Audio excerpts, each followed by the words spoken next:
एक मॉडल और 3 आईपीएस की मिस्ट्री। एक मॉडल को गिरफ्तार करना पुलिस ऑफिसर को पड़ा भारी। 40 दिन तक क्यों एक्ट्रेस को पुलिस ने बनाया बंधक। आपकी स्क्रीन पर 3 बड़े अफसरों की तस्वीर चल रही है। पुलिस की वर्दी में ठाठ, साथ ही तीनों की कंधे पर 3 स्टार। आखिर क्यों ना हो इस देश की कानून व्यवस्था के सुधारक के चेहरे पर इतनी बड़ी स्माइल। लेकिन इनकी इस खाकी वर्दी और इनके ठाठ पर एक बड़ा आरोप लगा है। पुलिस के इन बड़े अधिकारियों को सवालों की घेरे में खड़ा करने वाली कोई और नहीं बल्कि मुंबई की मॉडल हैं। कादम्बरी की जेठानी के चक्कर में अब तीनों ही आईपीएस अधिकारी सस्पेंड हो चुके हैं।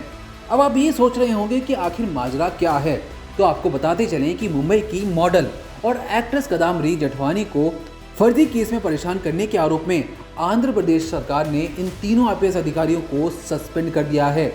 राज्य सरकार ने ये कार्रवाई एक्ट्रेस द्वारा मिली शिकायत की बात की। जिन तीनों अधिकारियों को निलंबित किया गया उनमें पहला नाम है पी सीताराम अंजनेलू, ये डीजी रैंक पर हैं।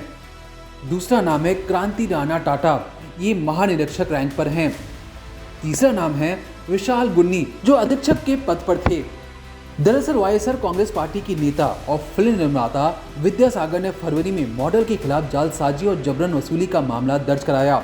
इस पर पुलिस वालों ने कादम्बरी पर कार्रवाई की और इसी सिलसिले में जब मॉडल ने आंध्र प्रदेश में नायडू सरकार बनने के बाद अपनी शिकायत दर्ज कराई तो पुलिस वालों पर उल्टा कार्रवाई हो गई।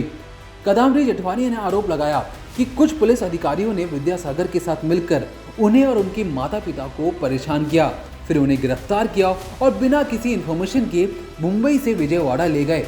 उन्होंने अपनी शिकायत में कहा कि उन्हें इतना समय भी नहीं मिल पाया कि वो अपने लिए बेल ले पाएं। एक्ट्रेस के अनुसार केवल उन्हें ही नहीं बल्कि उनके माता पिता को भी इस केस में फंसाया गया, उन्हें जलील किया गया और 40 दिन से ज्यादा समय तक न्यायिक हिरासत में रखा गया।